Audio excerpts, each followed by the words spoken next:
Welcome to Casual Friday. So I have a few things to cover today. I have a finished project. I want to do an update on some spinning related things. I'm going to answer some questions. And then the last question is going to segue into a topic on if there's a right and wrong way to knit something. So if you want to jump to a specific section, just like in my Technique Tuesday videos, there will be links down in the description. So this is very exciting. I have my first finished project knit from my handspun yarn. So it's this little cowl right here. The pattern name is Gossypium by Jen Kinzel. It's free pattern on Ravelry, and it's a 24-inch cowl. I'll see if you can see it better. So you could wear it. Hopefully that's not bugging the microphone, but I'm pretty pleased with it. I was very happy. I wanted to use as much of the yarn as I had. I wasn't completely sure exactly how much yarn I had. I thought it was about 150 yards. I had kind of measured it before I washed it, but then I forgot to measure it after I washed it. So it took me a little while to figure out what I wanted to knit with this. Originally, my original plan before I had ever even gotten this particular fiber was that the first project that I would knit with hand spun yarn would be fingerless mitts, because it doesn't take a lot of yarn. They're pretty easy to do. There's something that I use in the winter when it's cold in my office. So that was my plan. But the yarn for this, the fiber for this is, the color is called Seafoam. It's from Old Man Wool Farm. She has an Etsy shop. I bought the fiber. It's like a 4-ounce ball of roving that I bought at Anoka Fiber Works here just outside of Minneapolis. But she does have an Etsy shop where she sells her roving as well. It's 25% tussle silk and it's 75% Minnesota wool. And she says on her Etsy shop that it's a Dorset Ile-de-France cross breed is the wool. My concern about using this yarn for fingerless mitts was that there's pretty large silk content, and also because the only way that I'm really able to spin at this point is using a method for creating worsted spun yarn. So it's the short forward draft. It creates a smooth, dense yarn, and it was 3-ply. So I didn't, which apparently makes more of a drapey yarn. It's not something that's going to be bouncy or hold its shape. So for fingerless mitts, I would want to knit them so that they would stretch to fit and that they would bounce back. And I just wasn't confident that this was the right yarn for that kind of a project. And I have some experience with small amounts of these small balls of sort of luxury yarns, or in the past, about 10 years ago. It was 10 years ago because it was when I had signed up for Ravelry, but I was on the wait list. It took 3 months. So I went on a trip with a friend of mine to Nantucket, and they had a yarn shop there. I have no idea if it still exists, but there was a yarn shop there that I went to, and I brought my souvenir sock yarn, which I always do. But there on a shelf was this beautiful skein of yarn, just the most beautiful pale green silk yarn, and it had silk thread kind of sewn through. It was a single ply or single, I don't know, I guess it's a single, I don't know if it's not a ply if it's only a single. It's a single. It was a single, and it had silk thread kind of woven through it that had glass beads in it. It was just beautiful. It was a Tilly Thomas yarn. I'd never seen anything like it. I didn't expect to actually ever knit anything with it because it had so few yards and it was 100% silk. It was clearly would have to be something like accessory related. And I just had no idea. But I also knew that I had to have that skein of yarn. It was like $45, the most expensive yarn I'd ever purchased. And I put it on a shelf in my office, and it was just, I would touch it every once in a while. It was just beautiful. To me, that was the souvenir, was that little skein of yarn. So in October, when I finally got my invitation to be on Ravelry, the very first thing I did was look up that yarn to see what anybody else had made with it. The problem was Ravelry was still new, and that while the yarn was in the database, there were no projects yet. So, I mean, when I say Ravelry was new, it was new. I was like the 17,000 something member of Ravelry, and now there's 8 million. So the database just hadn't filled up yet. Now it's been 11 years, and so there's tons more. But I kept checking every couple of years, and I found a little scarf pattern, a lace scarf pattern, and I made that somebody else had made using the same yarn. And so I made that, and it made this little neck scarf that I could tie a little bit, but it was not something you could really do much with.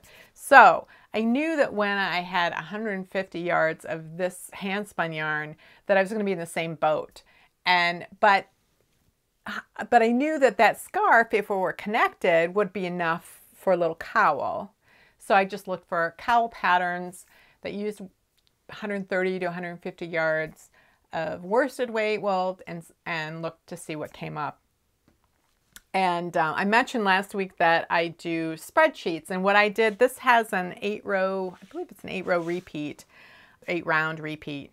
And what I would do is at the end of every repeat, I would weigh my yarn again, so I could see how many stitches I'd been able to make so far. I'd weigh how much was left and calculate, well, how much has been used then, because I had weighed my ball of yarn before I started. And I would just keep checking it, and then I would predict, based on the current average number of stitches per ounce or stitches per gram, how many total stitches I'd be able to work with this particular ball of yarn. So I could kind of project how many total repeats I might be able to get, because I wanted to be able to complete a repeat and then be able to bind off. So I just kept going at that, and it would fluctuate a little bit, because every stitch I knit is not exactly the same size as every other stitch, and every inch of the yarn that I hand spun was not exactly the same as the previous inch. So it was interesting to see. It was an interesting way to use the spreadsheet to make sure I could use as much of the yarn as I could. I have this much left. I don't know how many yards it is, but just a little bit left, which I'm happy about, because I want to be able to keep it as a reminder of what the yarn looked like. So that's my project. One of the things I had asked last week was, I'd asked about a book that came out this past spring, written by J.C. Boggs Faulkner. She's the one who publishes Ply magazine. It's called 51 Yarns to Spin Before You Cast Off. And I was really interested in it, but I couldn't see a copy of it, and I just wondered if anyone had that book and what they thought of it.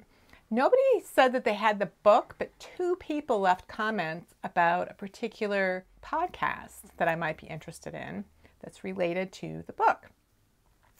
The podcast is by a woman named Bex. Her Ravelry name is iBex, and her YouTube channel is Little Fiber Studio. And apparently she has like a monthly podcast that she does. I haven't seen any of her monthly podcasts yet, because I've been looking at these other videos that she's been doing. Ply magazine has a spin-along in conjunction with this book, 51 Yarns. So it's a 51-week spin-along, and they pick one of the challenges within the book for each week, and then people can post on social media the results, and then they win an opportunity to win a week or a year subscription to Ply magazine. So every week that you do the challenge, you get another chance to win a subscription. So when I was knitting my little cowl, I was watching some of her videos, and they're really good. She's been spinning probably, from what I'm gathering, around 10 years. So she's an experienced spinner, but she's not an expert spinner. There are some things that she's never done. There are some things that she's tried in the past that she didn't really like or hadn't gotten good at, and decided that wasn't for her. And then there's some things that she's really, really experienced in and that she does a lot. And what I like about her is she calls herself an intentional knitter. So she's a knitter and she wants to knit with yarns that she has spun herself. And that's me. So she's not so interested in spinning skeins of yarn that she has no use for. So, which is also me. And it doesn't mean that she doesn't want to experiment and try things and do samples of them, but she just doesn't want to knit full skeins of things that are just going to sit on her shelf. And I totally understand that. So that, I really like that idea of her. And she seems like somewhere, she's not super technical knitter, but she's not just completely instinctive. Like she does have a process, so it's interesting to see what her process is for how she approaches things. She does research and then she figures out, you know, okay, well, here's my plan, here's what I'm going to do, here's what I'm going to try. And so it's been really interesting. So two of the things that I learned from that was there was a challenge to spin true woolen yarn. And she mentioned something about true woolen yarn supposedly has to be hand carded, and that she had hand cards that she didn't use very much because she hadn't had much luck with it in the past. And then the more research she did, the more she realized, well, in the old days, everything was hand carded and the sheep had shorter staple fleeces. And that if you're going to hand card, you need to be carding something that isn't super long. It has to be no longer than the length of the carding cloth, which was a light bulb for her.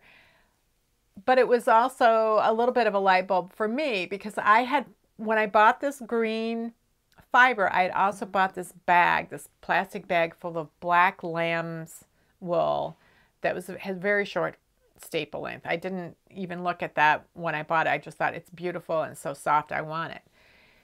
And I had taken it to the Weavers Guild to use the drum carders to make bats from it, and it just stuck on the card. I couldn't make bats with it. And I thought, one of the things that I saw on their troubleshooting tips at the Guild was that it might be too short.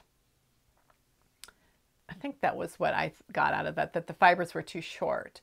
So it didn't occur to me then to use hand cards. I just thought, oh, the fibers are too short. I didn't know what to do with that. So when I saw Bex say, oh, they need to be short fibers, I thought, oh, I'll go back to the Guild and I'll try hand carding.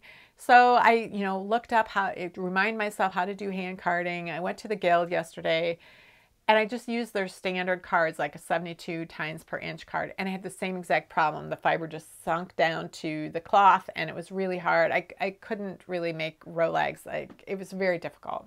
I did some more research and I thought, oh, I bet it's because it's so fine. I bet maybe if I got something that was more tines per inch, that might work. So I'm going to take my bag of fiber with me to the textile center tomorrow. I'm starting another spinning class, the Beyond Beginning spinning class tomorrow. So I'm going to take that to the class and ask the teacher, is there any way to use this wool? Because this is what I've tried. But anyway, it got me thinking about, well, why is true woolen only hand carded? Because I read the article in Ply Magazine for the woolen. They have their issue. Ply Magazine has topics, they have a topic per issue. So they had a whole issue on woolen. And there was an article that said in there, true woolen yarns start with hand-carded yarn. And then they were talking about that in the context of commercially prepared fibers like comb top or roving and things like that. And they never mentioned drum carding, like if you drum carded something yourself, and made a bat. So I don't understand what the difference is ultimately between hand carded row legs and something that you spin from a bat. Like if the bat is a little bit more aligned and therefore the fibers are a little straighter than they would be in hand carding and therefore it's not true woolen. I don't know that part yet. But it was interesting. I learned from one of her videos. And then she did a video on self-striping yarn, and she had this top that had been striped. It was dyed so that it had different sections of color. And so she spun it the singles so that she used up all the color of one before she went to the next color and spun that. So she had one bobbin that was full of this self-striping singles, but she wanted it plied, and so she used this method called chain plying, creates a 3-ply yarn from the single yarn. And I'd read about this, and people talk about it as being like crochet, and I just couldn't quite visualize how crocheting, I just couldn't understand it. And so then I watched her do it, and then the light bulb went off on for me. And I tried it. Like, I paused the video and I tried it because when I did my green yarn, it was a 3-ply, so I had 3 bobbins. But as soon as the shortest bobbin ran out, then I had 2 bobbins that had a little bit of singles left on them and no way to use them. So I tried out chain plying, and I made myself a little mini skein from one of the bobbins. And I really, really liked it. Now, it came out slightly thinner than my actual 3-ply yarn, and I think it's for 2 reasons. I think one reason is that when you do an actual 3-ply and you have 3 separate plies, that they can vary in how thick or thin they are. And so you average out, the thickness averages out when you combine the 3 together. And so you get a pretty consistent yarn all the way through. But with the chain plying, you're using one single. So if it's a very thin single or a very thick single, that's going to determine how thick or thin your yarn is. Plus, I really wasn't paying attention to my treadling like I was when I was plying with the 3-ply. I was like counting my treadles, feeding it in, as was very, consistent about how I was doing that. And when I was chain plying, I was just like trying to get it onto the bobbin. I wasn't counting my treadles at all. So I think it might be a little more firmly twisted, maybe. And that might be one of the reasons why it's a little thinner. I'm going to take both of my samples to my class tomorrow and ask my teacher. Okay, so I have 2 questions I'm going to answer. The first question somebody asked was whether I use nylon, the reinforcing yarn, when I'm knitting my sock heels. She was knitting a pair of socks, and she was using this reinforcing yarn. And she wondered, and she didn't like the stiffness of the fabric that came out of it, and wondered if it was really necessary because her yarn actually had nylon in it. And so my answer is that if the yarn has nylon in it, I do not use reinforcing yarn. I have bought, there is a brand of sock yarn that comes with these little spools of reinforcing yarn. It's in like the same color sequence. It's just a thinner version of it. And it has nylon in it. It has woolen nylon in it. But the yarn in the yarn ball also has a woolen nylon in it. And what I figured out when I was knitting those socks is that the 100-gram ball includes the weight of this spool, which is about 10 grams. So I only got 90 grams of yarn in that ball of yarn, and which was enough for me because I only ever use about 75 grams for a pair of socks for myself. But if I had wider feet or thicker ankles or longer feet or something like that, it could be an issue. But I don't use the reinforcing yarn if the yarn has nylon in it. I only use it if the yarn is 100% wool. And then I have bought these the shop that I used to teach at had a display of these Fortissima Sacca, and they come in solid colors, and you can knit them in with the sock, like at the heel and the heel turn and at the ball of the foot, whatever you want. Or you can wait until later and then weave it in the backs of the purl bumps. There's a method of doing that. And typically that's what I would do, is I would use it later. And the reason I would do that later is because then it didn't show on the right side of the sock. You can get these in different colors, but they rarely match. And if you're doing a self-striping or you're doing something that this would interrupt the color, look of the color, that's why I do it on the inside. But you can do what you want. Doesn't matter to me. So the second question came in a comment on a video. The comment was made like a week and a half ago, but it was on a video I made about a year ago. And the video was on stretchy cast-ons for socks, which is kind of a clickbait title because really I was just demonstrating how you work a cast-on so that it's not completely tight and rigid. Because that's typically the reason that people are looking for a stretchy cast-on for socks. At least it was for me. For me, because I have a pretty narrow ankle, the circumference of my sock isn't that big, but I have a very tall heel and a very long heel diagonal. So the largest part of my foot that cast-on edge has to get past is that heel diagonal. It's bigger than my calf is at the top. I think it's like my heel diagonal is more than 12 inches, but my calf circumference is like 11. And my ankle is like 8 or something. My sock is 7 inches. So my 7-inch sock has to expand to over 12 inches in order to get past my heel diagonal. And when I started knitting socks, the long tail cast on wouldn't go past because I was working it too tightly. So anyway, in that video, I showed how to work the long tail cast on so that it was stretchy. And I also showed some things that you can do with the cable cast on to make it stretchier. And the comment that I got last week on that video came from someone who said, now I'm noticing that when you get the new loop on your right hand needle, that the way that you're putting it on to the left hand needle places it on the needle with basically with a different stitch mount than the way she does it. So you can, when you have, a new loop of yarn, you can pass the new stitch over so that the tips are facing each other like that, or you can do it so that it seats it differently and it kind of twists it a little bit. And so she wondered about that. She wondered if it made a difference in the appearance, if it made a difference in the durability, just, like what's up with the way you do the cable cast on. So I knew what she was talking about but a year and a half ago, I probably wouldn't have. A year and a half ago, I was looking at other YouTube knitting videos.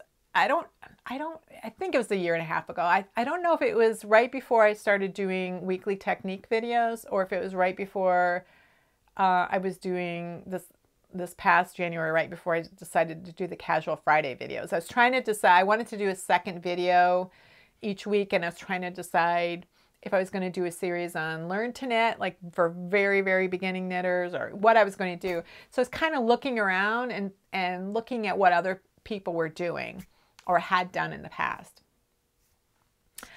And for whatever reason, I found a video. I was watching somebody's video on the knitting on that cast on. It is probably the only technique that I did not teach myself.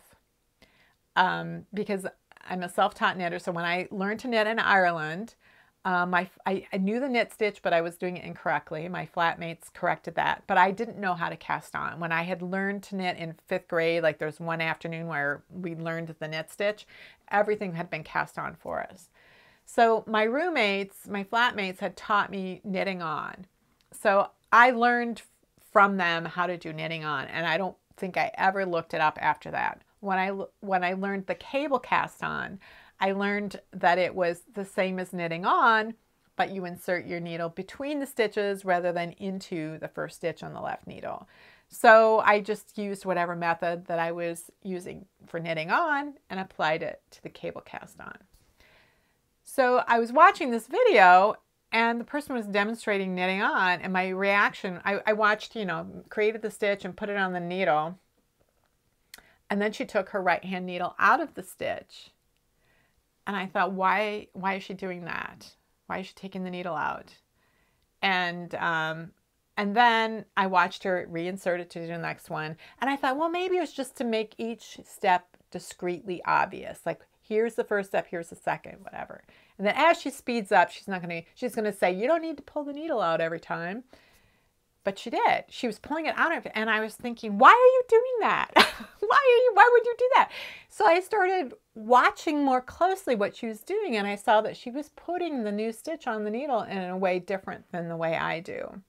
And the way that she was putting the stitch on the needle required taking the needle out and then reinserting it. The way I do put it on doesn't require taking out. You're already set up to do the next stitch. And so then the way I do the cable cast on is very similar to that. It's very efficient. So I looked at that and I thought, she's doing this completely wrong. Like, why would she do that? And then the next thought I had was, oh my God, what if I'm the one doing it wrong? All these years I've been doing the cable cast on and knitting on this way. What if I'm wrong? So I went and looked in my various reference books, and I did a quick look through them, and it seemed to be pretty ambiguous to me which way to do it. So I went and looked at other videos, and most of the videos people were showing the way she had demonstrated in the first video. And then I got to one where she said, here's how you do, the knitting cast on. Some people do it this other way. So I'm like, okay. So I did learn it a way that some people do it, just not most of the people who are demonstrating knitting videos on YouTube. And I left it at that. I never use knitting on. I rarely use cable cast on. I do more often than knitting on, certainly. But I did spend a considerable amount of time at that time looking to see what the difference of, like, the visual difference was between the two methods, and if there was a structural difference, and if it had any effect on how stretchy the edge was. So I decided in the end, they were close. It was one of those things where it's close enough and it doesn't matter, and it gives similar results, and I wasn't going to sweat it. And because my method was more efficient, I was going to stick with mine. So let me show you in an overhead the difference between what I'd seen in that one video and what the person commenting was asking about. I'm going to show the two versions of knitting on and the two versions of the cable cast on. So this is the way that some knitters do knitting on. So you insert your needle like you're going to knit. You knit a stitch. Now you have a new stitch on the needle. Some instructions tell you, so you have your points facing each other and you put the new stitch on the needle like that, which means you then have to pull the needle out and then reinsert it in order to do the next stitch. So you insert it in, take your needle out, put it back in. So this is one method, one way to work knitting on. This is the way that I do knitting on. So I insert like this, but I take my left hand needle and I bring it across this way, like that. Then I tighten up and I'm already in position to knit the next one. So by coming across like this, I can tighten up. I'm ready to do the next stitch. So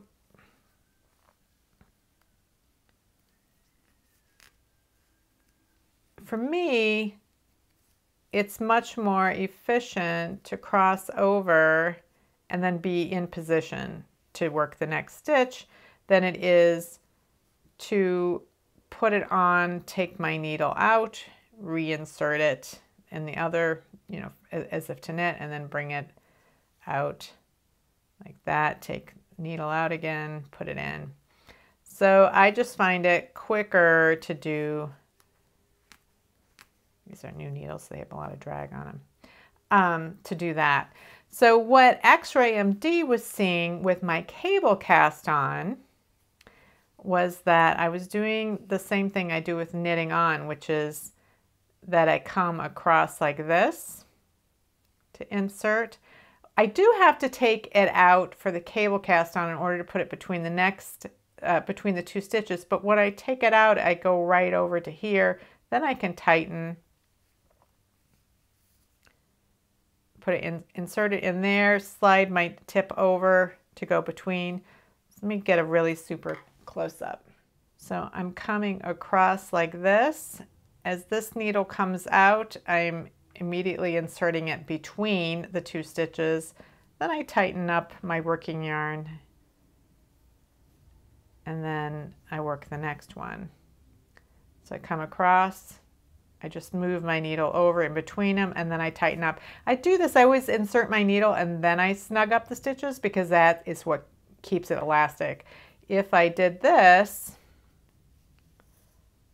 like that, if I took it out, tightened it up, and then tried to insert it, it makes it a lot harder because it's too tight to try to get it through. So for me, crossing over, sticking my needle in right away, tightening up, and then taking the next one is what works better for me than doing that. Once again, coming between them and then tightening up. So again, I'd have to take it out and then insert it over here, and I just find it more efficient to do that.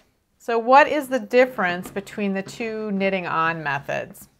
So this is the method where you have the needles pointing toward each other when you're passing the new loop over. And what you see at the bottom is you see how you have these kind of crossed legs of these edge loops right here. And then above them, you'll see these kind of this little twist there. So at the edge, you have crossed legs, and then above that, you see this little twist. This is the version that I do. And what you see here is that you have the little, that little spiral twist here, and you'll see the crossed legs up there. So it's like it's upside down from what is going on over here. It's just sort of upside down from it. Creates a little bit different effect at the edge. This is worsted weight yarn at size 17 needles, so I did it to make it really huge. So you kind of see like little eyelets along there, where here it's kind of more of a wave little edge. After she asked this question, I decided to go back through my books again and really pay attention to what each of the books that I had, if they said anything about specific about how to do knitting on or the cable cast on, I would make a note of it. And what I noticed is that sometimes it's just ambiguous about what the book is saying. They're saying put the new loop on the left-hand needle, and they don't direct the knitter about which way to do it, or they have a single drawing showing the slip knot and then the first stitch, the first cast on after that slip knot. They show that a drawing of that loop on the needle with the two needles kind of crossed in a particular way, and then the loop on the needle traveling in a very specific way, that you would have to understand that there are two different ways to place it on the needle and then try to figure that out. So some of them give some clues in the image that could tell you which way they're saying to do it, and some of them can be ambiguous. So let me tell you, like the three books that really are pretty specific in a way in terms of either the instructions or the picture that they have drawn in there. So I have 3 books. One is Principles of Knitting. One is Monsey Stanley's Knitter's Handbook. And the third one is Nancy Wiseman's Knitter's Book of Finishing Techniques, which are all very good reference books. So Nancy Wiseman's book recommends doing knitting on by placing the loops so that the 2 tips are facing each other. And then she instructs to do the cable cast on so that you cross the left-hand needle in front of the loop on the right. So you're coming through it from right to left. So she's having you mount the new loops differently, depending on if you're doing knitting on or the cable cast on. Monsey Stanley's book instructs on how to do a knitting on, and she instructs to bring the left-hand needle to the right. So do it the way that I do, so that it kind of twists that loop, and then you're in that position to just work the next one automatically. For the cable cast on, she's got no picture, she just instructs to insert the left needle or the right needle between the two stitches and to place it on the needle as for knitting on. So her instructions are how I do both knitting on and cable cast on. You're transferring the loop consistently in the same way. Principles of knitting is really interesting. She mentions both methods of knitting on. The tip-to-tip method, which is not the method that I use. The tip-to-tip method is what she calls knitting on. And then she has a different name for the way I do it. I'll put it on the bottom of the screen. I can't remember what she calls it. And what she has are drawings of the entire edge of the standard method and then this alternative method that I use. And she shows in the image what's going on, and it looks just like what I showed in the overhead, where the two edges have their little twist arounds differently than the two strands that are just crossed like that. So she has two methods for knitting on. For cable cast on, she instructs to do the way for the standard knitting on, where the two needles are pointed toward each other. She doesn't mention another way of doing cable cast on. So I found that really interesting that there are these two methods, and there is no, like, aside from June Hyatt Hemmons saying that this is the standard and the other one is the alternate, there's no mention of two different ways other places. And it's very hard to notice that some of these reference books are instructing to do it one way versus another way. So for me, this is a really interesting example, because a lot of times people have questions about what the right way of doing something is. And for me, there often isn't a right or wrong way, although I had that panic when it was something that I had learned, that I had been taught and hadn't ever looked up in a reference book. And so I had that feeling like, oh my God, I've been doing this wrong. Usually I'm aware that there are multiple ways of getting to the same exact endpoint, or ways of getting to very close to the same endpoint. And that's what I feel with the knitting on, cable cast on versions, is that they're very similar to each other and they get you to something that is very close, and the difference is really subtle, I think. But sometimes people do get into this right and wrong way of doing things. And I do have a feeling that there is a correct result, or there can be a correct result. And there can be multiple ways of getting to that correct result. But if you are trying to knit a pattern, you get a pattern and there's a picture of the pattern, and that's the thing that you want to knit, and the result you're getting doesn't look like that, then yes, you did something wrong. Sometimes people will come on Ravelry and they'll have one of two different sort of questions or pleas for help or wanting an answer. So they're concerned that what they're doing is wrong, and they're wondering if it makes a difference. Or they make an observation that the fabric that they're getting, there's something different about it. For example, maybe they've been working a sweater in the round up to the armpits, and then they separate from the arms, the armholes, and then they work back and forth flat, and they can see that the fabric is different. And they're not really sure what is wrong. But they can see that there's something wrong, and they can't identify what's causing this problem. And they know it happened when they started working back and forth, and so they know that it has something to do with that. Then you'll get people who will observe that other people knit differently. They're looking at what's on the needles, and they recognize that their stitches are sitting differently than other people's stitches. And they wonder, does that matter? And they may or may not have fabric that's twisted. Often they're not able to, they're like, it seems like everything's okay. Does it matter that I'm doing it this other way? And for me, it's important to look at the fabric, understand what's going on and why that happened. And then you can say, do you like this or not? Clearly, the person who has observed the difference in their fabric is not happy with that and wants to know how to correct that. The person who's noticing just that what's on the needle is different, maybe hasn't noticed that it affects their fabric, maybe hasn't compared their fabric to someone else's whose isn't twisted, and maybe hasn't had a situation in which they've seen the two different fabrics in one project. So for me, I don't think it does anybody any favors to say, oh, it's just fine, don't worry about it. You can do that if you want.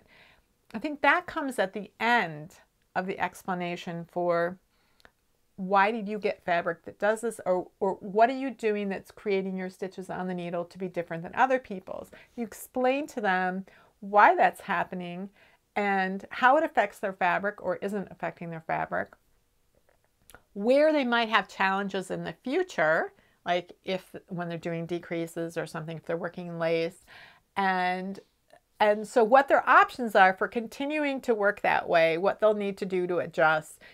Something has to change if they don't want twisted fabric, because it can affect your gauge, it can affect all kinds of things. So, so to me, there is a right and wrong way to knit if you're trying to get a specific result. And a lot of times new knitters just don't have the experience to see things. It's like trying to find a typo in something written in a foreign language. How would you ever know that there's a typo? But once you learn that language, you might be able to see it. You might see it in your own language. It'll pop off the page. You still have choices. You don't have to change the way that you wrap your stitches on the needles. You don't have to change the way that you enter your stitches. You still have choices for getting to the same endpoint. But if the endpoint is this result and you're getting that result, then you did something wrong. And so I think it's I don't think we're doing any favors to people to tell them that to dismiss their question if they're coming with a question and are concerned about it. So I think it's interesting how we all come to our own feelings about what is right and wrong, and how what is right and wrong for ourselves, we sometimes project onto other people as this is the right or wrong way of doing something. And I'm sure that I'm guilty of it to some extent, just like anybody else is. But I do try really, really hard to always present techniques as an option. And I usually try to say, you can do it this way, or that way. This way is really handy in this situation. That's really handy in the other situation. And this one you might hate most of the time, and 1% of the time it's going to save your project. So I try to keep a really open mind about that, and I try to keep an open mind about what is right and wrong, and remember that it also applies to me and that I shouldn't judge myself either about, oh, have I done something wrong? And instead look at how is what I've done different from what someone else has done, and is that going to make a difference in the end that's noticeable or that will matter? So that's it for this week. Thanks for watching. I'll see you next week.